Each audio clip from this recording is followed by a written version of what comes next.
পদ্মা সেতুতে টোল দিতে থামতে হবে না কোনো গাড়িকে, স্বয়ংক্রিয় ইলেকট্রনিক ডিভাইসের মাধ্যমে আদায়, চূড়ান্ত হয়নি টোলের হার।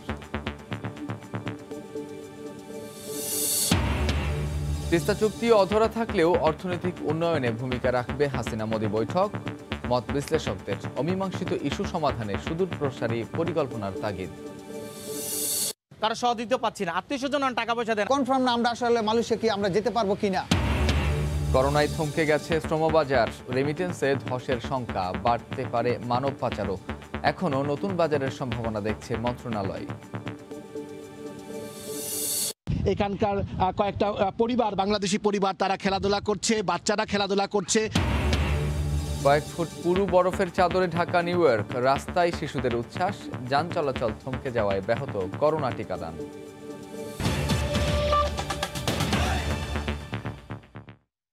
সময় সংবাদের সঙ্গে আছি আমি কামরুজ্জামান মামুন। পদ্মা সেতু প্রকল্পের খবর। স্বপ্নের পদ্মা সেতুতে সব স্প্যান বসে যাওয়ায় এখন অপেক্ষা যান চলাচলের শুরুর। যাতায়াত নিরবচ্ছিন্ন রাখতে টোল দিতে থামতে হবে না কোনো গাড়িকে। অত্যাধুনিক ডিভাইসের মাধ্যমে ইলেকট্রনিক পদ্ধতিতেই হবে আদায়। হার নির্ধারণে চলতি সপ্তাহে একটি কমিটি গঠন করেছে সেতু মন্ত্রণালয়। সাইফুল ইসলামের ছবিতে হেসান জুয়েলের রিপোর্ট। আকাশ থেকে পদ্মা সেতুর টোল প্লাজার ছবি এটি। চালু হওয়ার পর সেতুর দুই প্রান্তে এরকম দুইটি টোল প্লাজা তৈরি করা হয়েছে। সেতুর দুই পাশে নির্মাণ করা হয়েছে দেশের প্রথম এক্সপ্রেসওয়ে। 55 কিলোমিটারের 6 লেনের এই সড়কে কোথাও থামবে না গাড়ি। সেতুতেও গাড়ির গতি নিরবিচ্ছিন্ন রাখতে সেখানে টোল আদায় হবে ইলেকট্রনিক ডিভাইসের মাধ্যমে। 2019 সালে এজন্য কোরিয়ান এক্সপ্রেসওয়ে কর্পোরেশনের করা চুক্তি অনুযায়ী এখানে প্রযুক্তি ব্যবহার করে আদায় করা হবে টোল। নির্মাণ ব্যয় 30,000 কোটি টাকা তুলে আনতে সেতুতে চলাচলকারী যানবাহনের জন্য একটি টোলের হার প্রস্তাব করেছে সেতু মন্ত্রণালয়। 15 বছর পর এই টোল আরও 10% বাড়ানো হবে। মোট 35 বছর আদায় করা হবে টোল। সাধারণত বিদেশি অর্থে সেতু নির্মাণ করা হলে টোল আদায়ে দাতাদের নানা শর্ত থাকে। তবে নিজেদের অর্থে নির্মিত এই সেতুতে টোল সহনীয় পর্যায়ে আদায় হবে, এমনটাই প্রত্যাশা এ রুটে যানবাহন চলাচলকারীদের। এক্ষেত্রে মাওয়া ফেরি ঘাটে যে হারে ফি দিয়ে যানবাহন চলাচল করে থাকে শেষ পর্যন্ত সেটাকেই গুরুত্ব দেওয়া হতে পারে। টোলের ব্যাপারে আমাদের সেতু বিভাগ বা বাংলাদেশ সেতু কর্তৃপক্ষ এখনও কোনো সিদ্ধান্ত নেয়নি। সিস্টেমটা হলো যেখানে ফেরি চলাচল করে সেখানে ফেরি ভাড়া যেটা সেটা প্লাস কিছুটা বাড়িয়ে টোল হার নির্ধারণ করা হয়। জনগণের যেন কষ্ট না হয় সেই বিবেচনা করেই এটা চূড়ান্তভাবে সিদ্ধান্ত সর্বোচ্চ পর্যায় থেকে এটা আমরা আশা করি আগামী 6 মাসের মধ্যে এই সিদ্ধান্ত পেয়ে যাব। টোল থেকে আদায় করা অর্থ সেতুর রক্ষণাবেক্ষণের কাজেও ব্যয় করা হবে। প্রতিদিন গড়ে 24,000 যানবাহন চলতে পারবে এই সেতুতে। ইহসান জুয়েল, সময় সংবাদ, মাওয়া, মুন্সিগঞ্জ। তিস্তা ইস্যু অধরা থাকলেও হাসিনা মোদি ভার্চুয়াল বৈঠককে বাংলাদেশ ভারত অর্থনৈতিক সম্পর্কের দিক থেকে উল্লেখযোগ্য অগ্রগতি হিসেবে দেখছেন বিশ্লেষকরা। তাদের মতে সুদূরপ্রসারী পরিকল্পনা মাথায় রেখে কূটনৈতিক সম্পর্ক এগিয়ে নিতে মনোযোগী হতে হবে বাংলাদেশকে। এতে করে নদীর পানি বন্টন, সীমান্তে হত্যা, রোহিঙ্গা সংকটের মতো বড় বড় সমস্যা সমাধানে আসবে ফলপ্রসূ সমাধান। রাশেদ বাপ্পির রিপোর্ট। বাংলাদেশ ভারত পারস্পরিক স্বার্থের সুতোয় বাঁধা দুই প্রতিবেশীর সম্পর্কের শুরুটা হয়েছিল ঘোর দুর্দিনে। মুক্তিযুদ্ধে আশ্রয়দাতা রাষ্ট্রটি দিনে দিনে অর্থনীতি, রাজনীতি, নিরাপত্তা সহ নানা প্রয়োজনের সারথি হয়ে উঠেছে। দ্বিপক্ষীয় এই সম্পর্কে ইতিবাচক অগ্রগতি যেমন আছে টানাপোড়েনও। ভারত আর বাংলাদেশ কে বীচ দুই সরকার প্রধান শেখ হাসিনা ও নরেন্দ্র মোদীর ভার্চুয়াল বৈঠককে ঘিরে আগ্রহের পারদ ছিল বেশ চড়া। বৃহস্পতিবার অনুষ্ঠিত এই বৈঠকে 7টি চুক্তি ও সমঝোতা স্মারক সই হয়। চালু হয় 55 বছর ধরে বন্ধ থাকা চিলাহাটি হলদিবাড়ি রেল লিংক। তবে তিস্তার পানি বন্টন, সীমান্তে হত্যা বন্ধ সহ বড় ইস্যুকে উপেক্ষা হতাশা জাগিয়েছে। তারপরও বৈঠকটি অর্থনৈতিক অগ্রগতির দিক থেকে বড় সাফল্য হিসেবে দেখছেন বিশ্লেষকরা। নদীর পানি বন্টন থেকে শুরু করে সীমান্ত হত্যা থেকে শুরু করে রোহিঙ্গাদের প্রত্যাবর্তন, সেইগুলো আলোচনা হয়নি। তো তাতে হয়তো অনেকেই কিছুটা হয়তো হতাশ। ব্যক্তিগতভাবে আমি মনে করি এবারকার সামিটের মাধ্যমে এই সমস্যাগুলো সমাধান হবে, তবে সামিট চালিয়ে যাওয়া উচিত। তবে প্রতিশ্রুতি মিলেছে রোহিঙ্গা সংকট নিরসনে ভারতকে পাশে পাওয়ার। এক্ষেত্রে চীন সহ দক্ষিণ এশিয়ার অন্যান্য দেশগুলোর সঙ্গেও সম্পর্ক উন্নয়নে যত্নশীল হওয়ার পরামর্শ তাদের। রোহিঙ্গার যেই পপুলেশন বাংলাদেশে আছে সেটা কিন্তু ভুটানের চেয়েও বড়। আমাদের প্রতিবেশী দেশ সেই ভারত হোক এবং চীন, দুটো দেশের সাথে কিন্তু আমাদের কাছে চাওয়া হবে তারা যেন এই সমস্যার সমাধানে যেন এগিয়ে আসে। সীমান্ত সমস্যার সমাধান করে ফেলেছি, কিন্তু সীমান্ত হত্যাকাণ্ড বন্ধ হচ্ছে না। দুই দেশের অভিন্ন নদীগুলির পানি বন্টনের বিষয়টা ঝুলে আছে বহুদিন ধরে। সামিটে করোনার ভ্যাকসিন নিয়ে ভারতের প্রধানমন্ত্রীর বক্তব্য ইতিবাচক হিসেবে দেখলেও বাংলাদেশকে ভ্যাকসিনের মান, দাম এবং সর্বোচ্চ সুবিধা মাথায় রাখার পরামর্শ বিশেষজ্ঞদের। রাশেদ বাপ্পি, সময় সংবাদ, ঢাকা। তুষার ঝড়ে বিপর্যস্ত নিউ ইয়র্ক সহ যুক্তরাষ্ট্রের বেশ কয়েকটি অঙ্গরাজ্য তীব্র তুষারপাতের কারণে ব্যাহত হচ্ছে যান চলাচল। প্রয়োজন ছাড়া ঘর থেকে বের না হওয়ার নির্দেশ দিয়েছে কর্তৃপক্ষ। সর্বোচ্চ প্রায় 40 ইঞ্চি পর্যন্ত তুষারপাত রেকর্ডের কথা জানিয়েছে যুক্তরাষ্ট্রের জাতীয় আবহাওয়া বিভাগ। তুষার ঝড়ের কারণে ব্যাহত হচ্ছে করোনার টিকাদান কর্মসূচিও। নিউ ইয়র্ক থেকে হাসানুজ্জামান সাকির রিপোর্ট। শুভ্র চাদরে ঢাকা নিউ ইয়র্ক। তুষারপাত যেমন ভোগান্তি বাড়িয়েছে, তেমনি শিশুদের জন্য আনন্দও বটে। বছরের প্রথম তুষারপাতে নিউ ইয়র্কের রাস্তায় ব্যাপক উপভোগ করতে দেখা যায় শিশুদের। করোনা মহামারীর কারণে দীর্ঘদিন ধরে ঘরবন্দি যুক্তরাষ্ট্রের শিশুরা, কিন্তু বাড়ির আঙিনায় তুষারপাত যেন এনে দিয়েছে এক টুকরো স্বস্তি। আর তাই করোনার স্বাস্থ্যবিধি মেনে শিশুদের নিয়ে রাস্তায় বের হয়েছেন বাবা মায়েরা। বাচ্চারাও খুব এনজয় করছে, স্নোতে খেলাধুলা করছে। তারা নেমে এই বছরের প্রথম এত বেশি স্নোটাকে খুব চমৎকারভাবে এনজয় করছে। একটা খারাপ সময় পার করছিলাম আমরা। ঘরে বসে টেলিভিশন দেখা ছাড়া কিছুই করার ছিল না। আমরা এই দিনটির জন্য অপেক্ষায় ছিলাম। যুক্তরাষ্ট্রের আবহাওয়া বিভাগের তথ্য বলছে, নিউ ইয়র্কের বিংহামটনে সবচেয়ে বেশি তুষারপাত রেকর্ড করা হয়েছে। সেখানে তুষারের স্তর জমেছে প্রায় 40 ইঞ্চি, যা 2017 সালের পর সবচেয়ে বেশি। তীব্র তুষারপাতের কারণে নিউ হ্যাম্পশায়ার ও কানেকটিকাট সহ বিভিন্ন অঙ্গরাজ্যে সড়ক দুর্ঘটনার খবর পাওয়া গেছে। এতে আহত হয়েছেন বেশ কয়েকজন। দুর্যোগপূর্ণ পরিস্থিতির কারণে চরমভাবে ব্যাহত হচ্ছে করোনা ভ্যাকসিন কার্যক্রম। এই শীতকালে তুষারপাত, তুষার ঝড় নিত্য নৈমিত্তিক ঘটনা। তাই প্রকৃতির এই ঘটনাকে দুর্যোগ না মনে করে স্বাভাবিকভাবেই মেনে নিয়েছেন সবাই। তাই আগামী কয়েক মাস যে তুষারপাত হবে তার প্রস্তুতি নিচ্ছেন সবাই। হাসানুজ্জামান সাকি, সময় সংবাদ, নিউ ইয়র্ক। যুক্তরাষ্ট্রের নিউ ইয়র্ক থেকে তুষারপাতের আরও খবর জানাচ্ছেন হাসানুজ্জামান সাকি। এই মুহূর্তে যে বিষয়টি চলছে যুক্তরাষ্ট্রের পূর্ব উপকূলীয় অঞ্চলে, সেটি হচ্ছে যে পরিমাণের বরফ জমেছে প্রায় 1 ফুটের মতো, সেই বরফ পরিষ্কারের কাজে কিন্তু এখন ব্যস্ত রয়েছেন এই পূর্ব অঞ্চলীয় এলাকাবাসী। বাংলাদেশি যারা অভিবাসী এখানে রয়েছেন তারাও কিন্তু এই আবহাওয়ার মধ্যেই কিন্তু তারা নিজেকে মানিয়ে নিয়েছেন এবং মানিয়ে নেওয়ার চেষ্টা করছেন। আমরা দেখতে পাচ্ছি যে পিছনে আপনি দেখতে পাচ্ছেন যে এখানকার কয়েকটা পরিবার, বাংলাদেশি পরিবার, তারা খেলাধুলা করছে, বাচ্চারা খেলাধুলা করছে। অন্য পাশে আমি এইদিকে দেখা যাচ্ছে যে বিভিন্ন গাড়ি, আমার পেছনেও বিভিন্ন গাড়ি কিন্তু পরিষ্কার করা হচ্ছে, কারণ প্রতিটা গাড়ির কাছে এবং গাড়ির মধ্যে কিন্তু কয়েক ফুট বরফ জমেছে এবং বাসা বাড়ির সামনে যে পথ, ফুটপাত আছে, রাস্তা আছে, সেই রাস্তাগুলো কিন্তু বরফে আটকে গেছে। এখন প্রতিটা বাড়ির বাসিন্দাদের দায়িত্ব হচ্ছে তার বাড়ির সামনের অংশটুকু পরিষ্কার করা, কারণ যে সড়কগুলো আছে সেই সব বড় বড় সড়কগুলো পরিষ্কার করার দায়িত্ব হচ্ছে এখানকার শহর কর্তৃপক্ষের, কিন্তু প্রতিটি বাড়ির সামনের যে অংশটুকু সেটির কিন্তু পরিষ্কার করার দায়িত্ব বাসিন্দাদের, এবং সেটি যদি তারা না করেন তাহলে কিন্তু সিটি কর্তৃপক্ষ তাদেরকে কিন্তু জরিমানা করতে পারে। এজন্য সবাই কিন্তু তড়িঘড়ি করে যথাসম্ভব যত দ্রুততার সঙ্গে বাসার সামনের অংশ কিন্তু তারা পরিষ্কার করছে। এরকম একটি সময়ের মধ্য দিয়েই কিন্তু এখন যুক্তরাষ্ট্রের এই পূর্ব উপকূলীয় অঞ্চলের বাসিন্দারা সময় কাটাচ্ছেন এবং আগামী কয়েকদিন আরও বেশি ঠান্ডা হবে। পাশাপাশি আজকে শীতের এই যে প্রথম যে বরফ, যে তুষার ঝড় হলো, এই আগামী 3-4 মাস কিন্তু নিয়মিতভাবেই এই তুষার ঝড় হবে এবং তুষারপাত হবে। এই জন্য তারা শারীরিকভাবে যেন উষ্ণ থাকা যায়, সেজন্য গরম কাপড়, বাসা বাড়ি থেকে শুরু করে বিভিন্ন বিষয়ে তারা কিন্তু এই শীতকে, এই তুষারপাতকে কিন্তু বরণ করে নেওয়ার জন্য কিন্তু তারা প্রস্তুতি শুরু করেছেন। এই ছিল আমার কাছে সর্বশেষ। করোনা সংক্রমণে থমকে গেছে বিশ্ব শ্রম বাজার, যার মারাত্মক প্রভাব পড়েছে বাংলাদেশেও। চাকরি হারানো সহ নানা চ্যালেঞ্জের মুখে দেশে ফিরতে বাধ্য হয়েছেন প্রায় 4 লাখ কর্মী। অভিবাসন বিশেষজ্ঞরা মনে করছেন শিগগিরই বাংলাদেশি শ্রমিকদের কর্মসংস্থানের সুখবর মিলবে না। এমন অনিশ্চয়তায় রেমিটেন্স প্রবাহে নেতিবাচক প্রভাব ও মানব পাচার বেড়ে যাওয়ার শঙ্কা জানাচ্ছেন বিশেষজ্ঞরা। তবে প্রবাসী কল্যাণ সচিব মনে করেন রেমিটেন্সে ধস নামবে না। প্রসূনাশিসের রিপোর্ট। যে টাকাগুলো ছিল আমরা তো প্রথম 2 মাসই শেষ করে ফেলেছি, 10 মাস চলতেছে, আমাদের কোনো ওরকম অর্থ নাই যে আমরা ফ্যামিলিকে যোগান দেব। ছুটি কাটাতে দেশে আসায় করোনার কারণে কর্মস্থল মালয়েশিয়ায় ফিরতে পারেনি সাভারের জসিমউদ্দিন।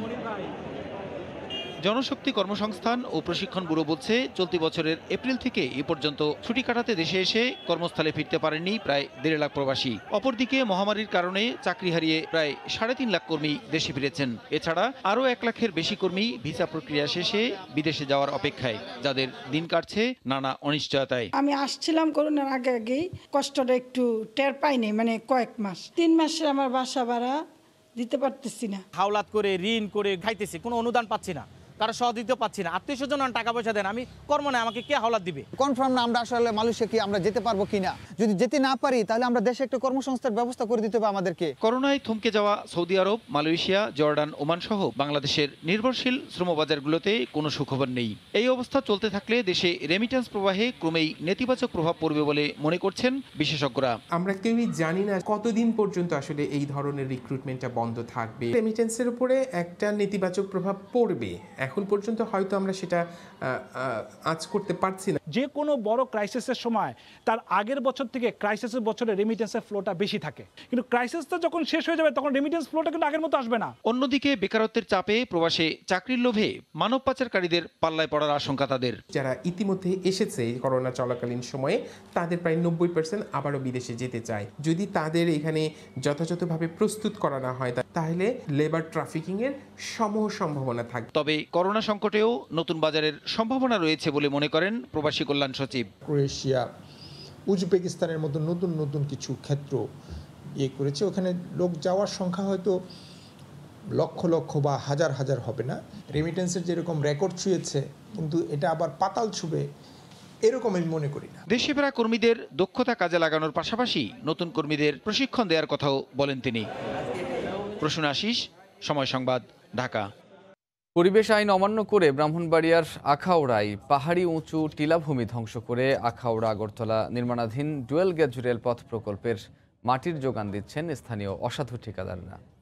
দিন দুপুরে এসব পাহাড়ি মাটি কেটে নিলেও পরিবেশ অধিদপ্তর এবং স্থানীয় প্রশাসন রহস্যজনক কারণে অনেকটাই নীরব।